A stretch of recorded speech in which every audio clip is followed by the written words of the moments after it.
नमस्कार दोस्तों, आप सभी का लॉ सीखो के दैनिक समाचार विश्लेषण में। तो चलिए आज के आर्टिकल्स देखते हैं। आज का जो हमारा पहला आर्टिकल है ये भारत में आने वाले एफडीआई फॉरेन डायरेक्ट इन्वेस्टमेंट विदेशी निवेश के बारे में है कि क्यों दुनिया की सबसे बड़ी बड़ी कंपनियां हैं वो भारत में इतनी दिलचस्पी दिखा रही है और पिछले कुछ वर्षों में कैसे हमारे देश में एफडीआई इन्फ्लो रहा है, उसके बारे में ये आर्टिकल बात करेगा। उसके बाद में जो हमारा दूसरा आर्टिकल है ये अनपेड वर्क के बारे में। कौन से अनपेड वर्क के बारे में है? तो जो महिलाओं के द्वारा हाउस होल्ड वर्क किया जाता है उसे हम एज अ वर्क रिकॉग्नाइज नहीं करते हैं हमारी सोसाइटी में, हमारी इकोनॉमी में, उसी के बारे में ये आर्टिकल बात करता है। तीसरा आर्टिकल जो है हमारा ये right to counsel in custody के बारे में बात करता है कि अगर कोई आरोपी कस्टडी में है तो वहां पर उसे ये अधिकार होता है कि वो कानूनी सहायता ले सकता है, वो काउंसिल किसी अधिवक्ता के अपॉइंटमेंट के लिए अर्ज कर सकता है। उसके बारे में ये आर्टिकल बात करता है। अंत में न्यूज इन फ्लैश रहता है जिनमें हम महत्वपूर्ण समाचारों के बारे में चर्चा करते हैं। तो चलिए मैं आगे बढ़ूँ उसके पहले आपको प्रोजेक्ट मैवरिक के बारे में बताना चाहूँगा। ये क्लैट के लिए ऑलमोस्ट फ्री कोर्स है, केवल 100 रुपये की राशि में ये आपको अवेलेबल हो सकता है। तो अगर आप सपना देख रहे हैं देश के बड़े नेशनल लॉ यूनिवर्सिटी में जाने का या आपके जानने वालों में से कोई इसकी तैयारी कर रहा है तो उनके लिए ये कोर्स काफ़ी ज़्यादा मददगार हो सकता है। तो चलिए आज का एमसीक्यू देखते हुए यह है कि इंटरनेशनल डे ऑफ हैप्पीनेस निम्न में से किस दिन मनाया जाता है? जो प्रसन्नता अंतर्राष्ट्रीय दिवस है वो निम्न में से किस दिवस को बनाया जाता है? आपको ऑप्शन ए है 15 मार्च, ऑप्शन बी है 20 मार्च, ऑप्शन सी है 21 मार्च और ऑप्शन डी है 22 मार्च। जो भी आपका उत्तर हो कमेंट बॉक्स में जरूर लिखिएगा। तो चलिए वर्णात्मक प्रश्न की ओर बढ़ते हैं। तो वह यह है कि राइट टू लीगल एड क्या है? कानूनी सहायता का जो अधिकार है वो क्या है और हमारे लीगल सिस्टम में हमारा जो कंप्लीट लीगल सिस्टम है और जो लॉज है उसमें इसके कौन से प्रोविजंस है, कौन से प्रावधान है? आपका उत्तर 250 शब्दों में लिख सकते हैं। तो चलिए जो हमारा पहला आर्टिकल है increasing FDI inflows in India के बारे में कि भारत में कैसे विदेशी निवेश पिछले कुछ वर्षों में आया है और Google, Facebook, Walmart, Samsung, Foxconn, Silver Lake जैसी बड़ी बड़ी कंपनियां हैं जिन्होंने 2020 में भारत में एक ह्यूज इन्वेस्टमेंट किया है। तो ये करीब करीब $60 मिलियन से ज़्यादा का इन्वेस्टमेंट हमको इंडिया में देखने को मिलता है और इनमें से भी जो मेजर इन्वेस्टमेंट है ये रिलायंस जियो में देखने को मिला है। लेकिन यहाँ पर राइटर ने बताया है कि इंडियन मार्केट के साथ में कुछ इश्यूज जुड़े हुए हैं, कुछ चुनौतियाँ जुड़ी हुई है। तो वो कौन सी है? जो पहली चुनौती है वो ये रहती है कि हमारे देश में पॉलिसी जो है वो बहुत तेज़ी से बदलती है। अगर हम देखें सरकार जब बदलती है, न्यू सरकार आती है तो वो भी जो पुरानी सरकार की दी गई पॉलिसीज है उसमें काफ़ी बदलाव लाती है। इवन अगर कोई एक गवर्नमेंट भी चल रही है तो वो उसके 5 साल के शासनकाल में भी काफ़ी ज़्यादा बदलाव करती है। उसके अलावा दूसरी जो परेशानी, जो चुनौती देखने को मिलती है वो ये है कि मार्केट में बहुत सारे रुकावटें, बैरियर्स है क्योंकि हमारा मार्केट जो है वो काफ़ी अलग अलग सेगमेंट में स्कैटर्ड है। उसके अलावा जो तीसरा बिंदु है चुनौती का इन कंपनियों के सामने, फॉरेन इन्वेस्टमेंट के सामने, वो ये है कि पीएम मोदी ने जिस तरीके से सेल्फ रिलायंट आत्मनिर्भर भारत को पुश करने के लिए, इस योजना को पुश करने के लिए सारे रिसोर्सेज यहाँ डाइवर्ट किए हैं तो यहाँ पर जो भूमिका है वो छोटी जो कंपनीज है उनकी ज़्यादा बढ़ जाती है। तो सरकार की तरफ से जो मदद है वो इन छोटी कंपनीज को दी जा रही है जिनके पास में रिसोर्सेज कम हैं, जिनके सामने बहुत सारे हर्डल्स हैं। तो ये बड़ी बड़ी जो कंपनियां इनको कहीं ना कहीं इनके साथ में भी काम मैनेज करते हुए, एक साझा संपर्क बनाते हुए अपने आप को ग्रो कर सकती है। तो यहाँ पर एमएनसीज जो मल्टीनेशनल कंपनीज है, जो ये बड़ी बड़ी कंपनियां हैं, ये भारत में इतनी दिलचस्पी क्यों दिखाती है? तो सबसे पहली बात तो ये है कि हमारे यहाँ पर जैसे आपको पता है 1.4 बिलियन लोग हैं तो हमारे देश में कंटिन्यूसली जो परचेसिंग पावर है वो बढ़ते जा रही है। उसके अलावा जियोपॉलिटिक्स जो है उसमें भी एक बदलाव देखने को मिलता है। तो यहाँ पर चाइना यूएस का जो ट्रेड वॉर है उसके चलते हुए इन्वेस्टमेंट और मैन्युफैक्चरिंग का कहीं ना कहीं भारत एक बड़ा हब बन सकता है। उसके अलावा डिजिटल कनेक्टिविटी, जो पूरा डिजिटल इंडिया का प्रोग्राम है, तो यहाँ पर एक डिजिटल रिवॉल्यूशन इंडिया में देखने को मिलता है। इंडिया एक ऐसा डेस्टिनेशन है जहाँ पे मोबाइल डेटा बहुत ही सस्ता मिलता है जिसके कारण ई कॉमर्स जैसी जो गतिविधियाँ है वो हमको बढ़ते हुए दिखती है। तो यहाँ पर एस्टिमेटेड है कि 700 मिलियन इंडियंस जो है वो इंटरनेट का उपयोग करते हैं। उसके अलावा नेशनल रेजिलियंस भी हमें काफ़ी अच्छे से देखने को मिलता है कि भारत ने अपनी स्थिति पिछले कुछ वर्षों में काफ़ी ज़्यादा मजबूत करी है। अगर हम देखें तो कोविड-19 के दौर में अगर हम देखें तो काफ़ी अच्छा इंडिया ने एक यहाँ पर परफॉर्म किया है वेस्टर्न कंट्रीज़ के कंपैरिजन में। हम वैक्सीन के साथ में भी बहुत जल्दी आए। इवन हमारे वैक्सीनेशन प्रोग्राम स्टार्ट होने के पहले हमारी इकोनॉमिक जो एक्टिविटी थी वो वापस पटरी पे आने लगी। तो चलिए कुछ महत्वपूर्ण यहाँ पर एक डेटा है वो हम देख लेते हैं। तो जो 2020 में जो चेंज इन एफडीआई इनफ्लोज है उसमें इंडिया जो है वो नंबर 1 पे है, या 13% का एक इंक्रीज एफडीआई में देखने को मिलता है। वही दूसरे स्थान पर चाइना है, मैक्सिको, इंडोनेशिया, कनाडा और फ्रांस इसके बाद में आते हैं। लेकिन यहाँ पर जो एफडीआई चेंज है वो नेगेटिव में देखने को मिलता है। तो चलिए जो हमारा दूसरा आर्टिकल है इसकी ओर बढ़ते हैं, जो कि अनपेड वर्क के बारे में है।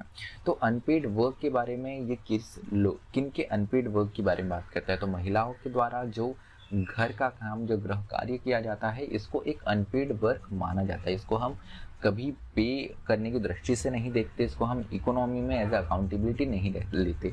तो यहाँ पर कहीं ना कहीं बताया गया है कि ऐसी जो मानसिकता है ये कहीं ना कहीं जो हमारी पितृसत्तात्मक नॉर्म्स है हमारी सोसाइटी में उसको दर्शाता है, जिसके कारण हमें जेंडर इनइक्वलिटी, जो लैंगिक असमानता है वो भी देखने को मिलती है। तो यहाँ पर इम्प्लीमेंटेशन, और यहाँ पे अगर हम चाहे भी तो इसको पेड वर्क करने में कुछ हमें इम्प्लीमेंटेशन में कुछ प्रॉब्लम्स देखने को मिल सकती है। सबसे पहले तो ये है कि गवर्नमेंट इसको अफोर्ड नहीं कर सकती। अगर गवर्नमेंट चाहे कि वो महिलाओं के गृह कार्य के लिए उनको पे करे, तो यहाँ पर गवर्नमेंट के पास में इतना बजट, इतनी अफोर्डेबिलिटी होगी कि नहीं, ये एक प्रश्न चिन्ह होता है। दूसरी बात ये है कि आप कैसे इसको कैलकुलेट करेंगे, आपके पास में क्या ऐसा कोई सिस्टम है, ये भी एक प्रश्न उठता है। उसके अलावा वुमेन भी क्या लेबर मार्केट में जाने के लिए इतनी उत्सुकता है, क्या वो इस जो वर्क करते हैं इसके लिए पेड जो अमाउंट है वो लेने के लिए तैयार होती है, ये भी अपने आप में एक प्रश्न चिन्ह खड़ा करता है। जो तीसरी बात है वो ये है कि वेज में confirm unpaid work as women's only work. तो यहाँ पर एक और समस्या ये खड़ी हो सकती है कि यहाँ पर अगर आप इन्हें पेड वर्क एज अ मानते हैं गृह कार्य को, तो ये रिकॉग्नाइज हो जाएगा कि जो महिलाओं का काम है वो केवल यही होता है। जो सोसाइटी में जो एक नॉर्म बना हुआ है आप उसको कहीं ना कहीं और ज़्यादा मजबूत करेंगे, राइटर ने ये बताया है। उसके अलावा व्हाट गवर्नमेंट कैन डू, सरकार क्या कर सकती है, तो यहाँ पे अलग अलग रास्ते बताए गए हैं जहाँ पर सरकार अपना कंट्रीब्यूशन कर सकती है। सबसे पहले इम्प्रूव टेक्नोलॉजी कि फ्यूल जो प्रोवाइड किया जाता है, जो ईंधन प्रोवाइड किया जाता है, जैसे उज्ज्वला योजना के अंतर्गत जो एक हमारा ट्रेडिशनल वे हुआ करता था, लकड़ियों से खाना बनता था, उसके अलावा यहाँ पे एलपीजी गैस को महत्व दिया गया। तो इसी और आप इम्प्रूव टेक्नोलॉजी कर सकते हैं। तो यहाँ पर सरकार वैसे भी इन्हें पे करने वाली है, उससे की बजाय यहाँ पर सुविधाएं जो है उसमें सुधार ला सकती है सरकार। उसके अलावा बेटर इंफ्रास्ट्रक्चर, जो आधारभूत ढांचा है उसको आप बेहतर बना सकते हैं। पानी के लिए महिलाओं को दूर दूर जाना पड़ता है, उसकी जगह आप नल की सुविधा हर घर में कर सकते हैं। उसके अलावा shift some unpaid work to mainstream economy, तो यहाँ पर child care, care of disabled person and chronical sick person जो है, इसे आप आपके मुख्य जो अर्थव्यवस्था है उसमें शामिल कर सकते हैं। उसके अलावा make basic service accessible to women, तो जो बेसिक सर्विसेज है ये वुमेन को मुहैया करवाने का एक और काम हो सकता है। उसके अलावा यहाँ पर जो गृह कार्य किया जाता है उसे आप रीडिस्ट्रीब्यूट कर सकते हैं, उसका आप पुनः वितरण कर सकते हैं महिलाओं और पुरुषों के बीच में। कि फॉर एग्जांपल अगर कोई गृह कार्य पुरुष मदद करता है तो वहाँ पर आप इंसेंटिव्स दे सकते हैं। अगर वो कोई पर्टिकुलर कार्य नहीं करता है तो आप उसके लिए इंसेंटिव्स भी कर सकते हैं। उसके अलावा अगर हम अनपेड वर्क और इकोनॉमी को लिंक करें तो यहाँ पर जो हमारा जीडीपी होता है, सकल घरेलू उत्पाद जो होता है, ये टोटल प्रोडक्शन और कंजम्पशन ऑफ द इकोनॉमी जो है दोनों को मेजर करके एक रिजल्ट आता है। तो यहाँ पर जो हाउस होल्ड प्रोड्यूस गुड्स और सर्विसेज जो उनके मेंबर्स को मुहैया की जाती है, हम इसको हमारे जीडीपी में गिनते ही नहीं है। इसके कारण भी एक जो इकोनॉमी में रिफ्लेक्शन होना चाहिए, जिससे कहीं ना कहीं हमारी इकोनॉमी को मदद मिल सकती है, बेटर रिप्रेजेंटेशन आ सकता है, तो वो देखने को नहीं मिलता है। उसके अलावा बड़े लेवल पे अगर मैक्रो लेवल पे देखें तो unpaid work subsidize the private sector by providing its generation of worker, take care of wear and tear of labour who are family members. तो यहाँ पर सबसे पहले तो प्राइवेट सेक्टर को जो है वो मदद मिलती है, क्योंकि इनके वर्कर्स को फ्री ऑफ कॉस्ट यहाँ पर सर्विस मिलती है। दूसरी जो है ये सब्सिडाइज कहीं ना कहीं सहायता जो है फायदा सरकार को भी यहाँ पर मिलता है, क्योंकि ओल्ड, सिक और डिसेबल्ड ये ऐसे वर्ग है जिनका ध्यान सरकार को रखना उनकी जिम्मेदारी होती है, लेकिन सरकार के बजाय यहाँ पर उनके हाउस होल्ड जो मेंबर है, उनके घर के जो मेंबर है वही इनकी सहायता करते हैं और इनकी देखभाल करते हैं। उसके अलावा privately produce public good critical for substance of main stream economy. तो यहाँ पर जो प्राइवेटली प्रोड्यूस पब्लिक गुड्स है वहाँ पर भी हमको ये देखने को मिलता है कि महिलाओं का एक बहुत बड़ा योगदान रहता है। अब यहाँ पर जो महत्वपूर्ण बात की गई है वो ये है, exclusion of this work from economy shows a clear male bias. तो अगर आप इस पूरी स्थिति को, आप इस पूरे कार्य को इकोनॉमी से बाहर रखते हैं तो कहीं ना कहीं ये आपकी वापस पितृसत्तात्मक सोच का एक उदाहरण देता है और इसे दर्शाता है। यहाँ पर एक बहुत महत्वपूर्ण सुझाव ये दिया गया था कि आप 60 वर्ष से ज़्यादा आयु वाली जो महिलाएं हैं इनके लिए कंपलसरी पेंशन स्कीम लेकर आ सकते हैं। तो ये एक बहुत अच्छा एक इंसेंटिव हो सकता है इनके लिए, जीडीपी में भी हम इसे रिफ्लेक्ट कर सकते हैं, इनके वर्क को एक्नॉलेज कर सकते हैं। तो चलिए जो हमारा अगला आर्टिकल है right to counsel in custody के बारे में है। तो महाराष्ट्र में एक पूरा अलग ही पॉलिटिकल सिनेरियो हमको देखने को मिल रहा है। यहाँ पर जो असिस्टेंट पुलिस इंस्पेक्टर है सचिन वजई, इनको यहाँ पर एनआईए के द्वारा अरेस्ट किया गया है।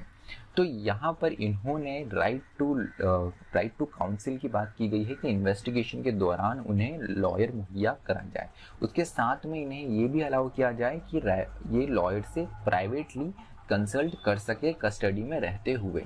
तो यहाँ पर जब भी हम right of an accused to access lawyer की बात करते हैं तो इंडिया में आर्टिकल 20 सब क्लॉज 3 में ये कहा गया है, सब आर्टिकल 3 में ये कहा गया, और आर्टिकल 22 में ये कहा गया है कि protect accused against self incrimination and right to consult a lawyer. तो यहाँ पर वो अपने अगेंस्ट गवाही नहीं दे, इसके लिए प्रोटेक्ट करने के लिए हमारे संविधान में प्रावधान दिए गए हैं। साथ ही साथ ये प्रावधान भी दिया गया है कि कोई भी आरोपी यहाँ पर अपने लॉयर से कंसल्ट कर सकता है। उसके अलावा सेक्शन 41D जो है सीआरपीसी का दंड प्रक्रिया संहिता का, उसमें डी के बासु गाइडलाइंस जो दी गई है उसमें भी ये अधिकार दिया गया है कि एक्यूज्ड के पास में, आरोपी के पास में इंट्रोगेशन के दौरान, अन्वेषण और पूछताछ के दौरान यहाँ पर लॉयर को कंसल्ट करने का अधिकार होता है।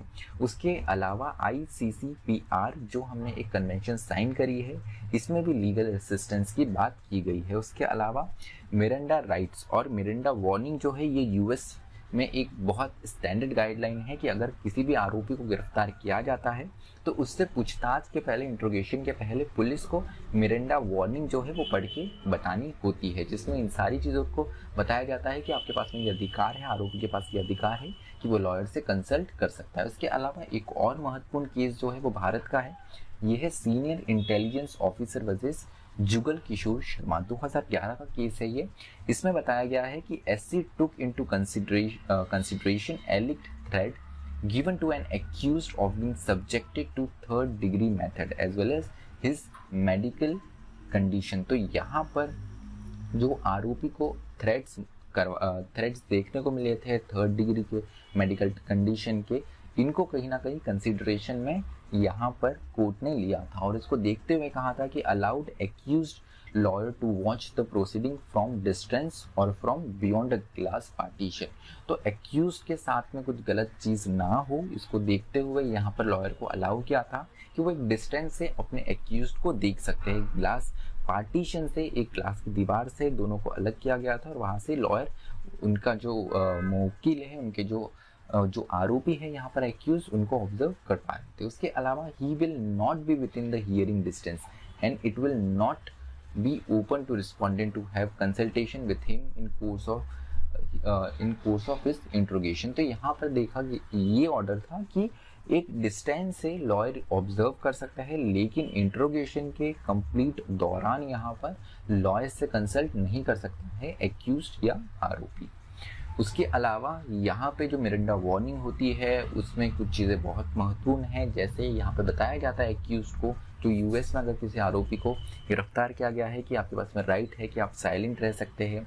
उसके अलावा उनको ये भी बताया जाता है कि अगर आप कुछ बोलते हो, यहाँ पर कुछ भी कथन देते हो, तो ये आपके अगेंस्ट यूज़ किया जा सकता है। उसके अलावा आप लॉयर को हायर कर सकते हैं। अगर आप अफोर्ड नहीं कर सकते तो आप कह सकते हो कि यहाँ पे लॉयर को किसी को सरकार के द्वारा अपॉइंट किया जाए। उसके अलावा यहाँ पर किसी भी क्वेश्चन के आंसर देने के लिए आरोपी बाध्य नहीं होता, वो राइट टू रिमेन साइलेंट यहाँ पे उनके पास में होता है। उसके अलावा if you decide to answer question now without a lawyer, you have the right to stop answering at any time. तो अगर आप लॉयर के बिना यहाँ पर आंसर कर रहे हैं तो जब भी आप चाहे आप साइलेंट हो सकते हैं। इस तरीके से मिरांडा वार्निंग में ये वार्निंग दी जाती है आरोपी को पुलिस ऑफिसर के द्वारा जब भी इंट्रोगेशन होता है।